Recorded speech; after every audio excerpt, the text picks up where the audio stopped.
Le secret des arts, bien avant les premiers cris, bien avant les premiers bruits, au début du début, bien avant la première lumière, au début du début, il n'y avait rien. La terre n'existait pas, ni ciel, ni terre, ni mer. Rien.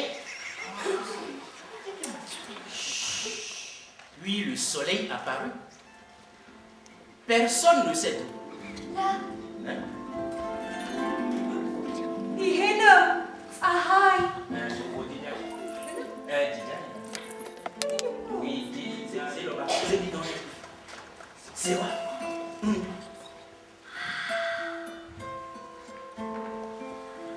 Ce fut le premier. Tout premier lever de soleil du monde. Un vrai lever. Un lever de rien. De derrière rien. Le premier lever de soleil du monde.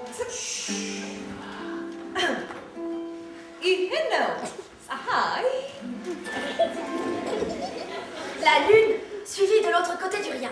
La lune.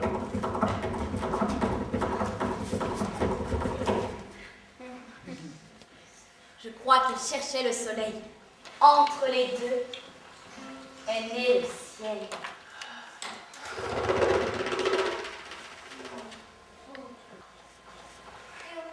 Le ciel. Hein?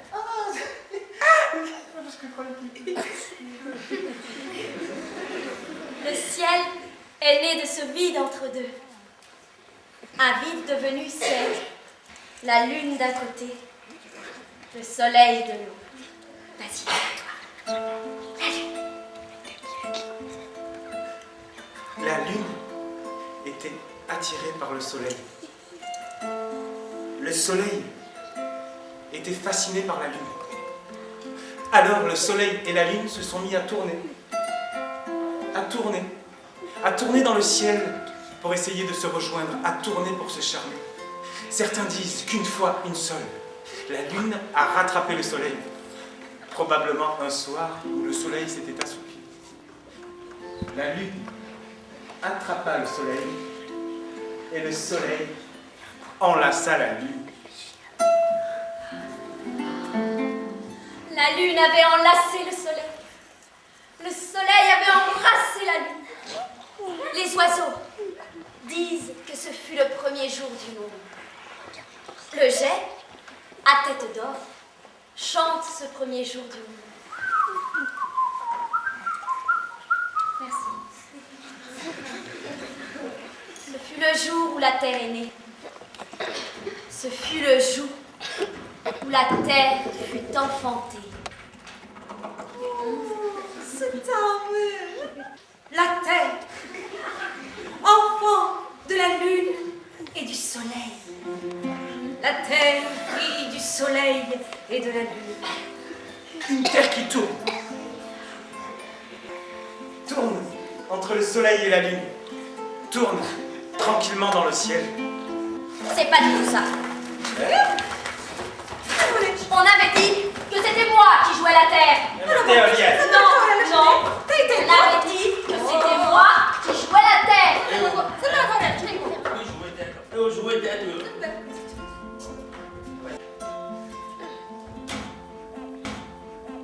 drôlement belle, ta terre. Merci.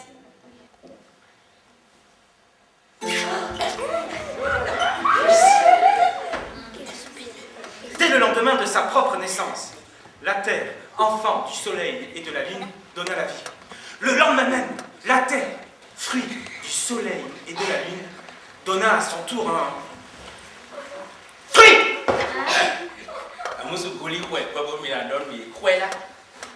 La terre créa la vie. La vie a feuille.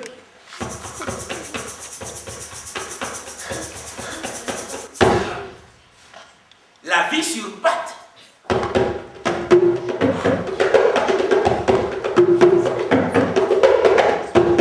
La vie a écailles et griffes pointues.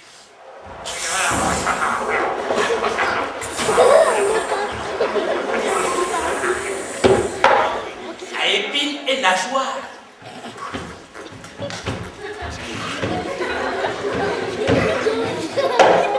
À ailes et mâchoires.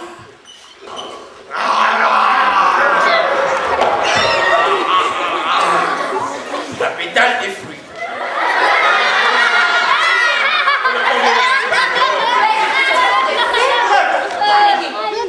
Un fruit donnait la vie à d'autres fruits. Des animaux, plantes. Des éléphants girafes.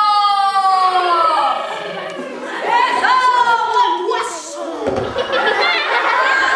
Des canards citrouilles. Des plantes lions. Des hommes araignées existaient aussi.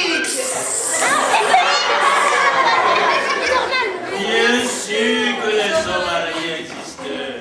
Oui, dès le début du monde, tout existait. La vie était partie dans tous les sens. La vie avait poussé dans tous les sens. Les arbres de poissons étaient très nombreux. Regarde la tête de la Il y avait des cailloux insectes partout. La terre qui venait de naître, les cochons fleurs gambadaient. Vous ne me croyez pas? Demandons donc aux poissons-chats si ce n'est pas vrai.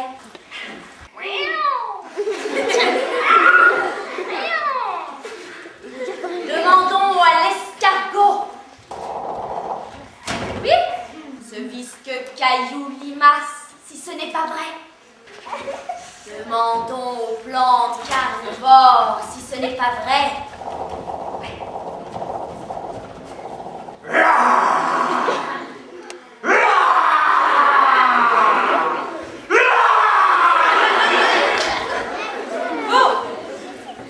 Donc, dès le début du monde, les êtres de la création étaient étranges.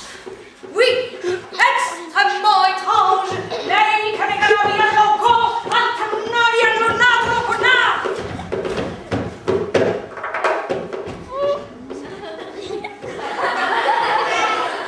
Mais étranges. Vous ne pouvez pas vous imaginer à quel point. D'ailleurs, si vous êtes attentif, cela n'a pas franchement changé.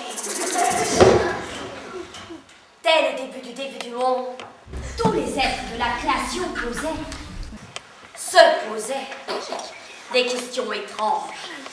Cailloux, limaces, hommes, plantes, singes, fleurs. Oui. Enfin tous voulaient savoir qui était mieux que qui. Plus grand que qui? Plus fort que qui? Plus beau que qui? Plus que qui? Plus que qui? Plus que qui? Oh. Comme vous! Comme nous! Les premiers êtres de la création se posaient des questions étranges. Et aussi étranges que cela puisse paraître. La première des premières questions du monde fut: qui d'entre nous? C'est le secret des arbres. Qui d'entre nous a été le premier être sur Terre? Oui, Qui était le premier être sur Terre? Question bizarre! Question de poule ou d'œuf d'ailleurs. Des questions devenues millénaires. Mais question quand même. Nous voilà tous réunis, nous, les premiers êtres de l'histoire du monde, pour trancher cette question essentielle. Gaba!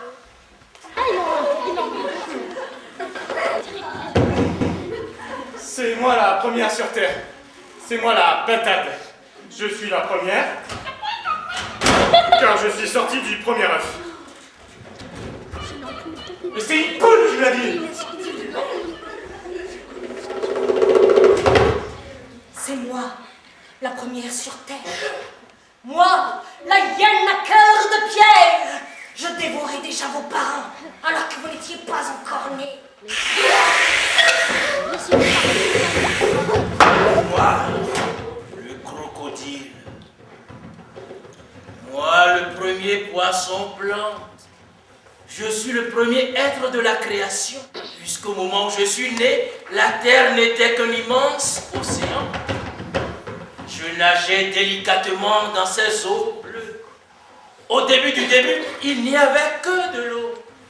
Que de l'eau. Pas de terre ferme pour accueillir vos pattes.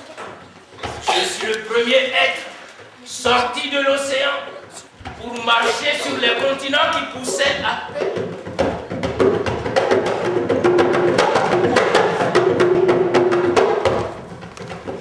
C'est moi le caméléon. Puisque je peux me transformer en tous les animaux et plantes, donc, si l'un d'entre eux est le premier, je le suis aussi. Regardez plutôt.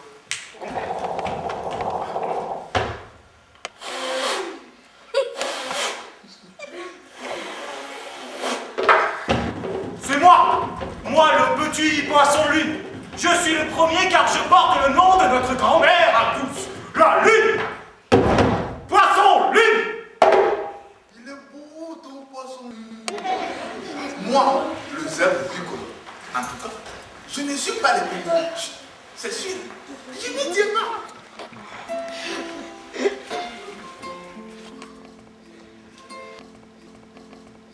Alors que le soleil s'assoupissait au creux de l'horizon, le jet à tête d'or s'approcha. Le jet, mi-oiseau, mi-fleur, s'avança doucement au milieu des premiers êtres de la création. Vous savez, cet oiseau existe encore. Les enfants se moquent toujours de lui, parce qu'on dirait qu'il y a des fleurs qui poussent sur la tête. Je vous prie de m'excuser, mais je suis le premier être du monde. Car alors que la Terre n'existait pas, alors que le Soleil et la Lune ne se connaissaient pas encore, avec mes parents, je volais, je planais. Il volait, il planait, il observait. Avec mes parents, nous avons vu le Soleil et la Lune s'embrasser. Nous les avons vus. Ils ont vu le soleil et la lune s'embrasser. Ils les ont vus se... Et quand ma mère est morte, quand la première mère du premier oiseau est morte, il n'y avait aucun endroit pour l'enterrer, puisque la terre n'était pas encore née. Hein? Pas encore né?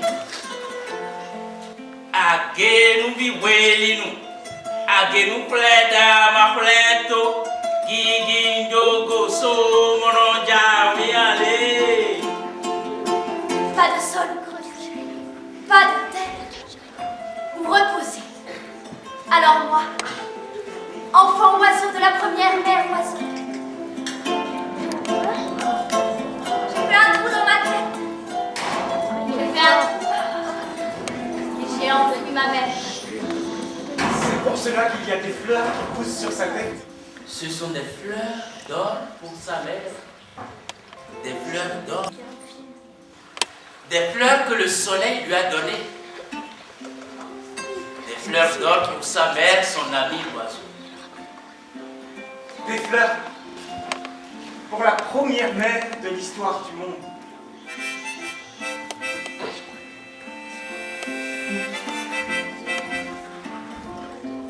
Nyama nyama sira bataluma ngo nyama nyama como daluna yo nyama nyama oh juma dalama Nyama nyama oh pamala juma dalama Nyama nyama yo juma dalama. La première mère de l'histoire du monde était donc une mère oiseau. Une mère venue du ciel. Venue du ciel qui venait de l'être entre le soleil et la lune. Une mère née en même temps que la terre. Ou juste avant.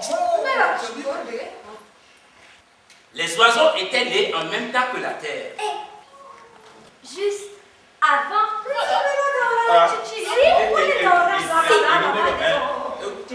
Les enfants d'oiseaux s'installèrent dans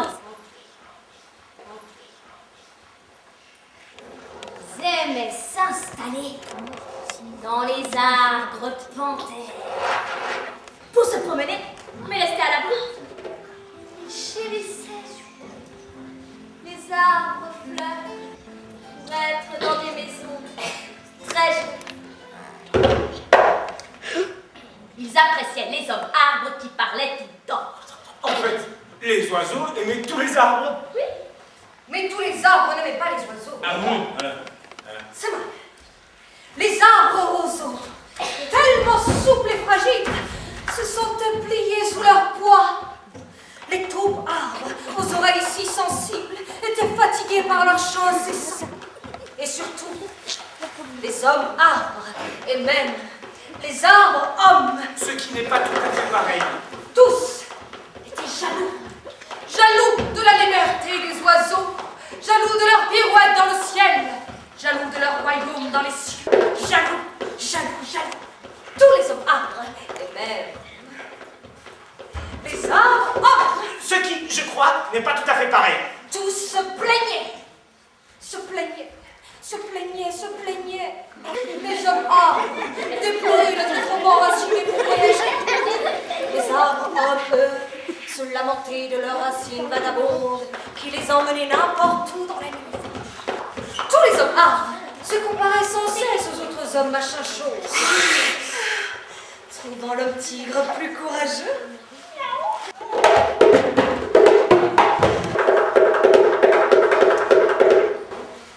Le caméléon.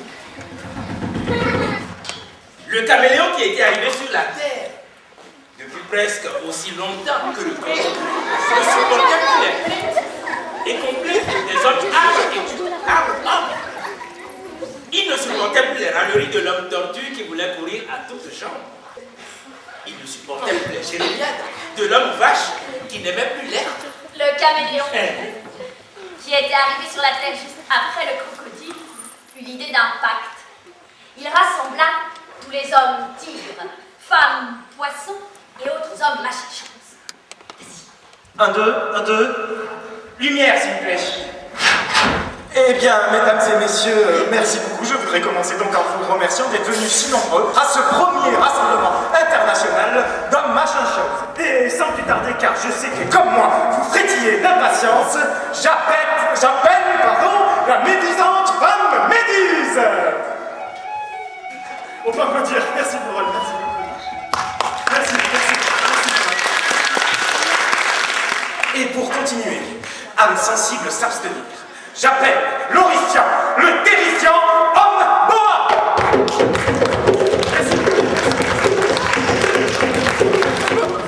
Bon, alors, pour finir, et je crois que je vous ai réservé le meilleur pour la fin.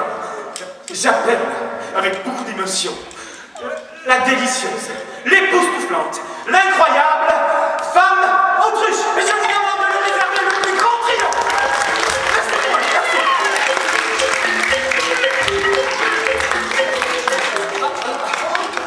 Je vois que nous avons un invité surprise. De qui peut-il bien s'agir? Attendez, la femme culotte. Non,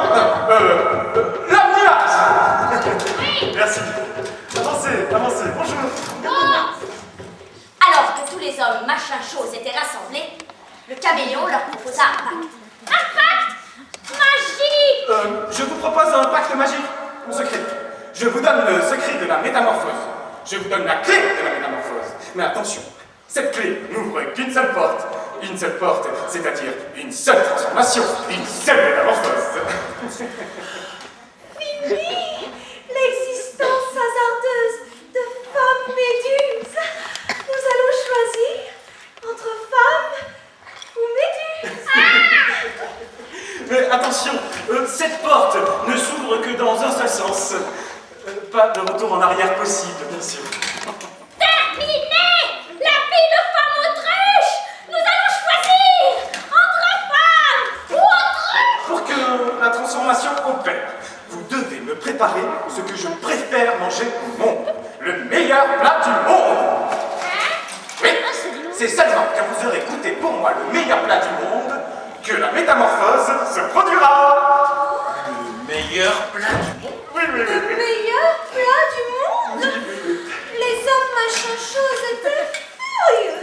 Ils tentèrent d'attraper le caméléon pour le couper en morceaux.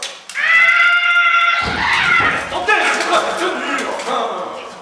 Mais il te joue de nous, caméléon! Comment deviner le plat que tu préfères? Caméléon de malheur. Comment deviner ce que mange un caméléon? Je vais vous aider. Comment? Bah, quel super chef. Par des devinettes. 3 devinettes, 3 indices. Le caméléon avait disparu dans les feuillages de nos arbustes. Première devinette, premier indice.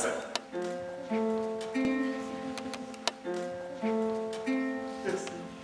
Je mange une petite tourterelle qui, entre ciel et terre, reste toujours mouillée, qu'il pleuve ou qu'il ne pleuve pas. Alors, vous devinez ce que je mange? Les hommes machin-chose s'apprêtèrent à capturer un petit pigeon qui passait par là. Attendez, enfin! L'énigme n'est pas aussi simple qu'en apparence. Écoutez plutôt ma deuxième devinette, deuxième indice. Jingle. Merci. Je mange une bavarde innocente, coincée derrière 2 rongeuses assassines. Alors, vous ne devinez pas ce que je mange? Les hommes machin-chose, de tout poil, de toute plume, de tout feuillage, ne bougèrent pas. Pas d'un seul poil. Je ne sais pas si l'homme nuage n'avait pas un peu deviné avec cette deuxième énigme. Mais tous attendaient le troisième indice. Plus facile. C'est une devinette toute bête. Troisième devinette, troisième indice.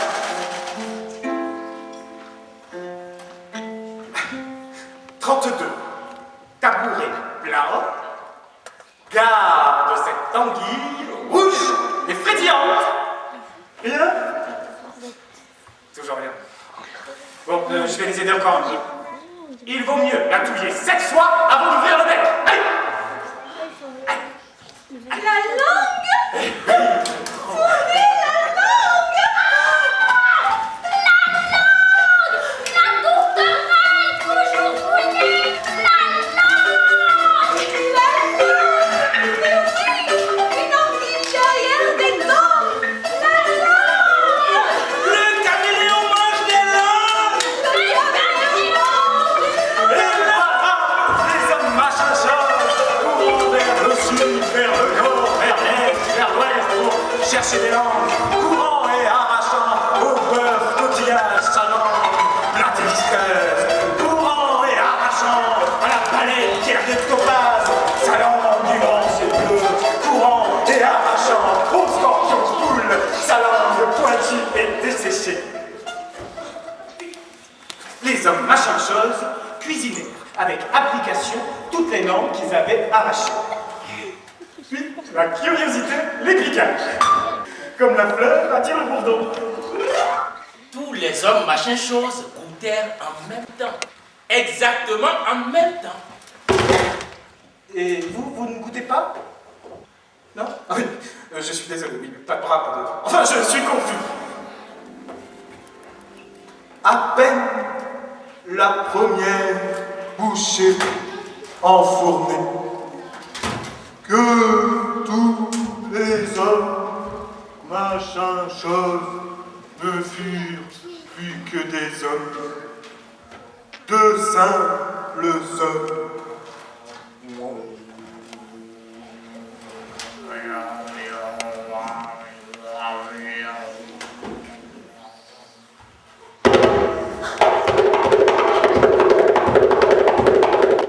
Nous étions devenus des hommes. Et des hommes qui ne comprenaient plus que le langage des hommes. Nous n'entendions plus le chant du poisson-lune. Nous ne comprenions plus le rêve de l'oiseau-pierre. Les hommes, en perdant leur moitié, reptiles, mollusques, volatiles,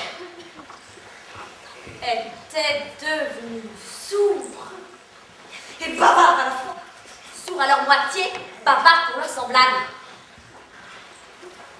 On ne comprenait plus que les voix des hommes. Mais encore pas toutes. Car l'ancienne femme Méduse ne paraît pas tout à fait la même langue que l'ancienne femme Perruche. Tous les hommes plantes, femmes insectes qui étaient devenus des hommes, demandèrent au caméléon pourquoi il avait provoqué un tel chamboulement.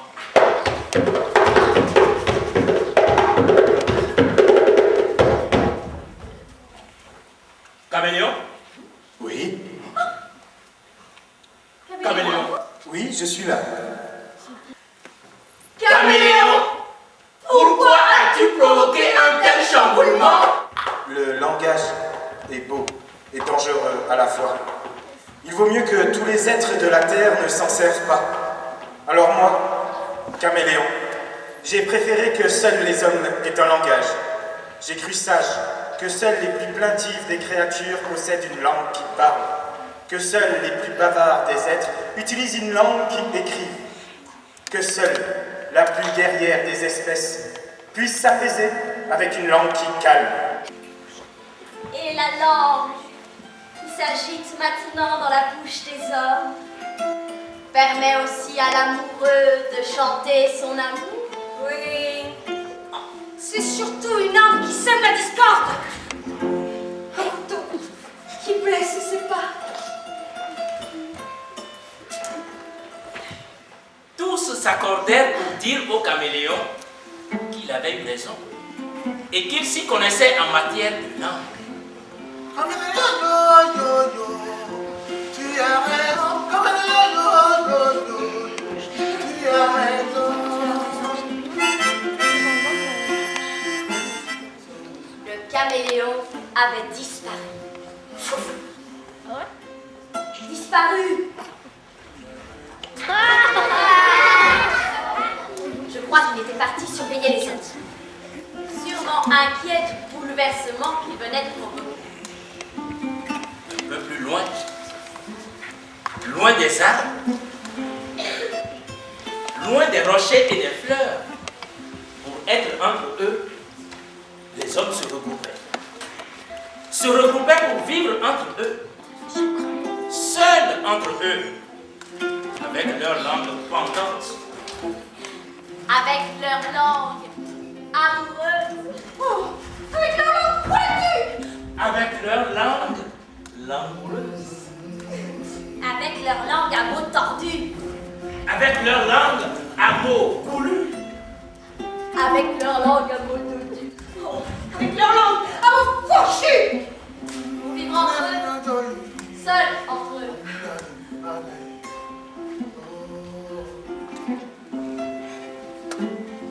Nyama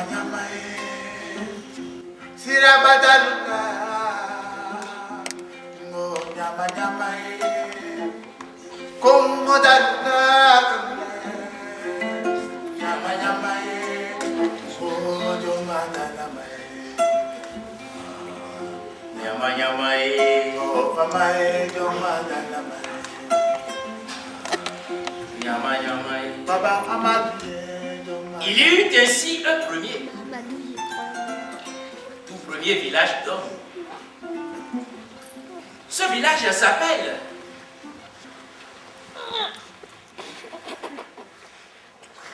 s'appelait, je ne sais plus trop comment. Dans ce village, il n'y avait rien. Rien du tout. Pas d'eau, pas de terre, pas de vent. Les hommes qui avaient tant rêvé d'être entre eux devaient maintenant marcher. Marcher loin, travailler la terre.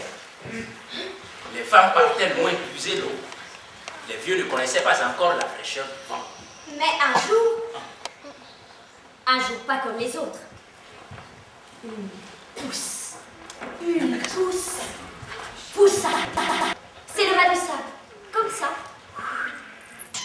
au milieu de la place où il n'y avait rien. Alors, avec le peu d'eau que les femmes avaient puisé, on l'arrosa. Du peu de terre que les hommes avaient sous leurs pieds, on la nourrit. Du peu de vent qui soufflait, on la protégea. Et le lendemain, cette minuscule pousse était devenue une plante. Le surlendemain, la plante était devenue un arbre. Un arbre immense. Cet arbre réjouissait les femmes qui firent de la sauce avec ses feuilles larges et douces. Cet arbre égayait les vieux qui commençaient à palabrer sous son nom. Cet arbre distrayait les enfants qui grimpaient dans ses branches. Seuls les hommes ne lui trouvaient pas grande. Il devait toujours aller loin. Loin travailler la terre. Mais le troisième jour, la pousse devenue arbre ne se contenta pas de donner de l'ombre, des branches et des feuilles. Alors que les hommes partaient loin travailler la terre, en maugréant, car l'arbre ne leur avait toujours rien dit. L'arbre laissa tomber une goutte. Puis 2, 9, 32, 416, 1023, puis la seule, plusieurs millions de gouttes d'eau. En fait, une sève et douce pluie tombait de cet arbre. La pluie fit une rigole d'eau. La rigole forma un ruisseau. Le ruisseau traversa le village et irriga bien vite le sable autour. Le sable se transforma en terre fertile. Aussi simplement que cela. Rapidement, sûrement aussi vite que le vent, la nouvelle se répandit que dans le premier village de l'histoire du monde, un arbre donnait la pluie. Du village voisin, du deuxième village de l'histoire du monde, on accourut pour demander un peu d'eau de cet arbre qui jamais ne tarissait.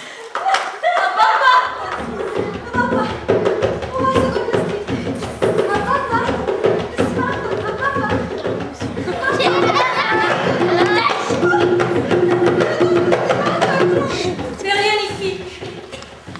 Ni les promesses, ni les menaces, pas même les suppliques des habitants du deuxième village de l'histoire du monde. Ils rappelèrent aux gens du premier village de l'histoire du monde qui ne voulaient rien partager. Qu'il y a peu, si peu, 3 jours à peine, ils étaient frères de misère. Les hommes du deuxième village de l'histoire du monde rentrèrent chez eux sans une goutte d'eau.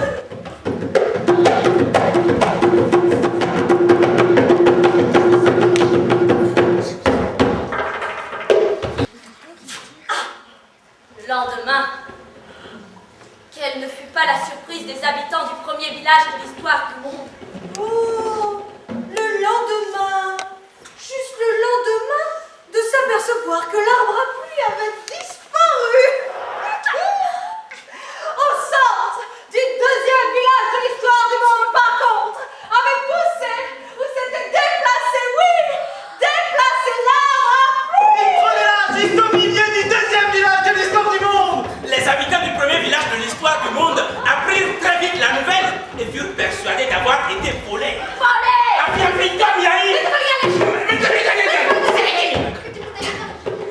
Come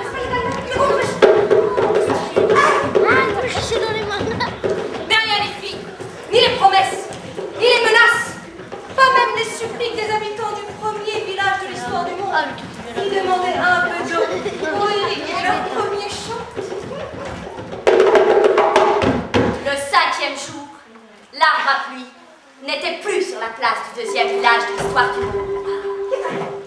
Il n'était pas revenu non plus sur la place du premier village de l'histoire du monde, non. Il s'était installé juste, tout juste, à mi-chemin. Les hommes des deux villages affirmaient tous que l'arbre était à eux.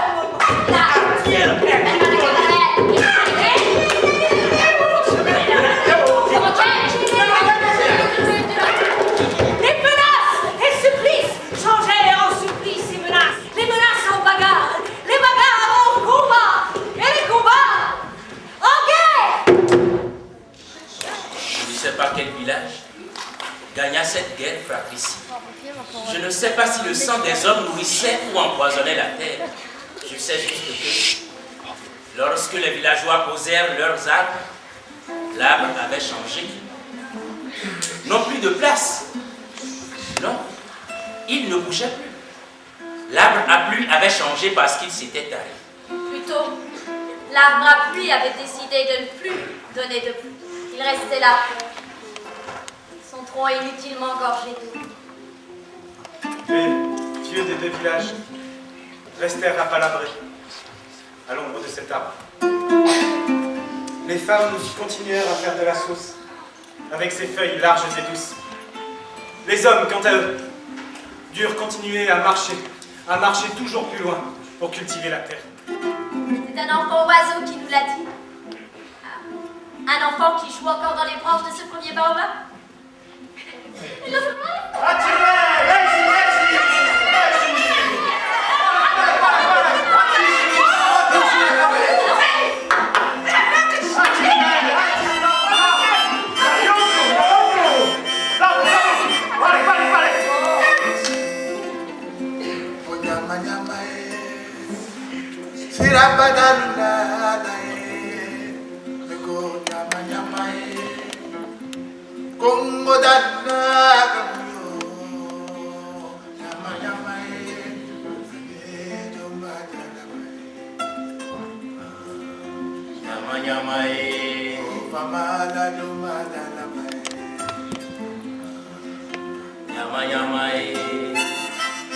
La première chose que firent les enfants une fois dans les arbres fut de raconter des histoires. Au début du monde, les enfants des hommes racontaient des histoires. Ils murmuraient les histoires qu'ils entendaient dans les branches des baobabs. La première histoire que les enfants se racontaient, c'est une histoire d'amour. Oui, une histoire d'amour qui se passait dans un village en plein désert. Dans ce village d'une oasis, en plein désert, vivait une tortue.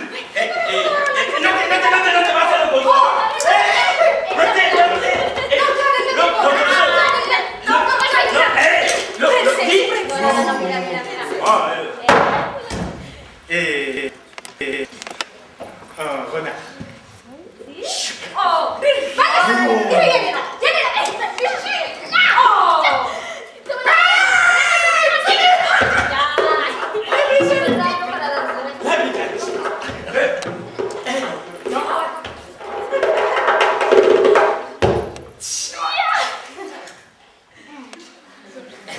Le renard et la tortue étaient très amoureux l'un de l'autre.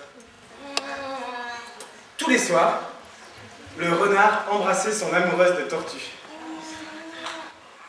Oh, quitter son oasis et aller chasser en plein désert. Toute la nuit, le renard marchait, courait, chassait. Et ne rentrait chez lui qu'au petit matin. Au réveil du soleil et de la tortue, le renard racontait à la tortue tout ce qu'il avait vu. Il racontait les dunes et les pierres du désert. Il racontait les fleurs et la caravane des hommes bleus. Et la tortue écoutait son amoureux de renard. Et le renard s'endormait. Alors que le jour se levait, la journée de la tortue pouvait commencer. Elle sortait à peine de leur maison. Un pas, puis un autre. Elle marchait, tout doucement, jusqu'au puits au fond de l'oasis. Manger quelques feuilles au passage et rentrer chez elle. Oui, et c'était déjà le soir et le renard, comme chaque nuit, s'apprêtait à chasser en plein désert. Et ce soir-là, la tortue dit au renard, emmène-moi avec toi dans le désert. Mais tu n'y penses pas, ma tortue chérie. Le désert est trop dangereux pour une petite tortue comme toi. Tu risques de tomber, te retrouver sur le dos, te casser une patte. Ouh, j'ai bien réfléchi. Je veux découvrir le monde de mes propres yeux. Je viens avec toi dans le désert. Ce soir-là, le renard et la tortue partirent ensemble dans le désert. Le renard, toujours devant, courait, mais attendait son amoureuse de tortue. La tortue, tranquillement, tout doucement, avançait. Un pas, puis un autre. Un pas, puis un autre. Un pas, puis un autre. Un pas, puis un autre. Un pas, puis un autre. Elle découvrait de ses propres yeux le désert. Elle quittait pour la première fois son village. Elle voyait de ses propres yeux la lune se refléter sur une dune. Elle voyait pour la première fois les traces d'animaux dans le sable. Le renard et la tortue étaient très heureux. Soudain, la tortue heurta le caillou, trébucha, s'emmêla les pattes, se retourna sur le dos, dévola une dune et finit sa course, coincée sous un roc. Toute la nuit, le renard essaya de la délivrer, avec son museau, avec ses pattes, avec sa queue, mais rien n'y fit. La tortue était bien bloquée. Je te l'avais bien dit, ma petite tortue chérie, que le désert était dangereux pour une tortue. Je ne regrette pas, mon renard chéri. Si je n'étais pas sortie, je n'aurais pas connu le vent dans les dunes.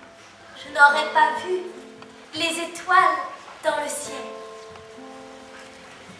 Je n'aurais pas partagé cela avec toi. Personne ne sait qui, au petit matin, tue, aida le renard à délivrer la tortue.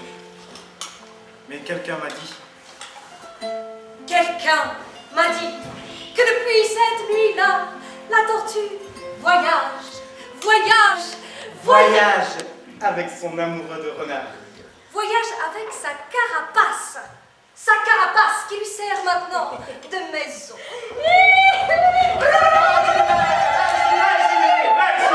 Et tu la dois les misères, chérie, ou à ta coulissie. Misère chérie, Ou à ta coulissie. misère chérie, Ou à ta coulissie. misère chérie. À ta coulissie. À ta coulissie. Nyama nyama, nyama nyama, nyama nyama, nyama nyama, nyama nyama. Yama, yama. Les premiers amoureux de l'histoire du monde habitaient donc dans un village, en plein désert. Certains affirment que ces premiers villages étaient en Éthiopie. D'autres sont sûrs que les premiers villages de l'histoire du monde étaient en Abyssinie. Sûrement pas en Australie. Non mais peu importe. La plupart des hommes trouvaient très difficile de vivre en plein désert. Surtout avec ces baobabs qui bougeaient tout le temps. Alors, les hommes se sont mis à marcher. Marcher. Marcher. Cherchant toujours plus loin l'endroit rêvé. L'endroit où pouvoir s'installer. Dépassant très vite les champs maintenant trop petits qu'ils avaient mis en culture. Franchissant la dune la plus éloignée de l'horizon.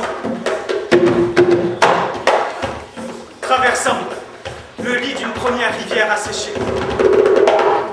S'enfonçant dans de denses forêts.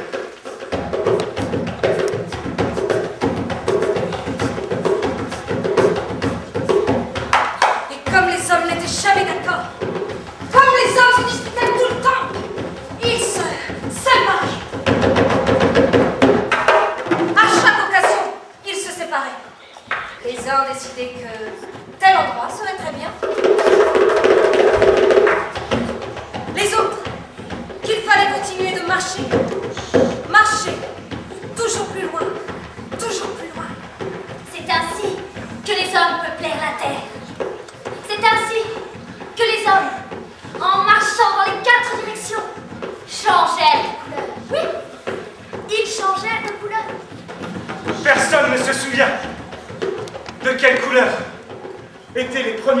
début du monde, les oiseaux ont vu changer les hommes de couleur.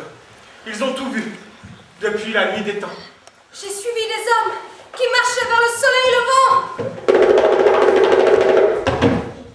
Moi, j'ai observé des hommes qui couraient vers le soleil couchant. Moi, j'ai eu foi avec des hommes qui avançaient vers le grand nord.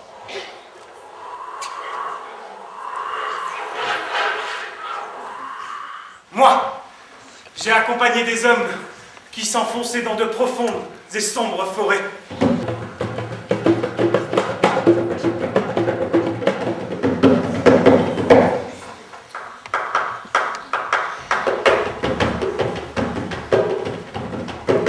J'ai vu le soleil se lever jaune d'or chaque matin. Et j'ai vu ces hommes changer de couleur. J'ai vu leur peau devenir jaune d'or un peu plus chaque matin. Moi, j'ai observé le soleil se coucher chaque soir dans un ciel rouge sombre. Et je vous promets, j'ai vu ces hommes changer de couleur. J'ai observé leur peau devenir rouge sang un peu plus chaque soir. J'ai senti la terre se glacer sous leurs pas. J'ai senti la froide neige sous leurs pas. Et je vous assure, j'ai observé ces hommes changer de couleur. J'ai senti la peau des hommes devenir plus pâle et blanche à chaque pas. Plus pâle et blanche à chaque pas. Je me suis perdu pour les retrouver sous ces tropiques sombres. Et je vous jure que ces hommes aussi ont changé de couleur. Je les ai retrouvés la peau plus noire et sombre à chaque pas. Plus noire et sombre à chaque pas. Les oiseaux ont tout vu. Ils ont vu la peau des hommes devenir jaune d'or, rouge sang. Blanche pâle. Sombre et noire. Alors si un jour quelqu'un vous parle de race, de peuple, d'ethnie, de sang, s'il vous plaît, n'en croyez rien. Croyez les oiseaux. Midi nous révélait. Croyez les arbres et les oiseaux. Ils connaissent le secret de l'histoire du monde. Ils la connaissent depuis le début du début. Il n'y a qu'un peuple d'hommes qui marche depuis la nuit des temps. Qui marchent parce qu'ils ne voulaient plus être pierres, hiboux, poissons ou papillons. Qui marche pour découvrir le monde toujours droit devant. Qui marchent en changeant de couleur selon le froid du vent. Qui marchent en changeant de couleur pour un soleil couchant. C'est si beau de marcher vers un soleil levant.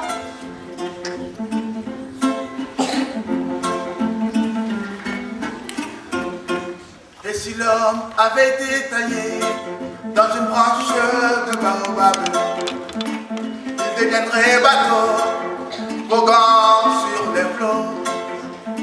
Il marcherait bâton pour conduire les troupeaux. Si l'homme avait été taillé dans une branche de baobab, il deviendrait bateau, mamana, c'est ma vérité.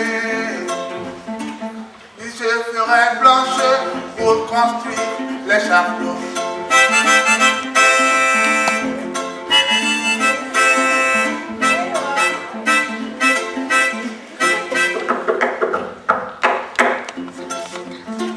Il deviendrait bateau, Voguant sur les flots. il deviendrait bateau, Voguant sur les flots.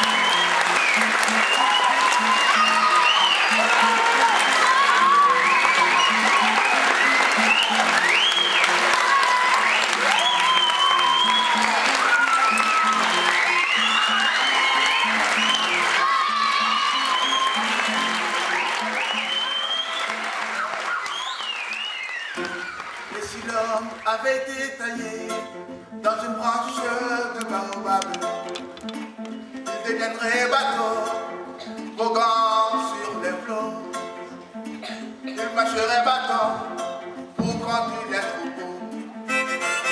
Si l'or avait été taillé dans une branche de baobab, il deviendrait bateau, ma menace et ma validité. Il se ferait blanche pour construire les châteaux.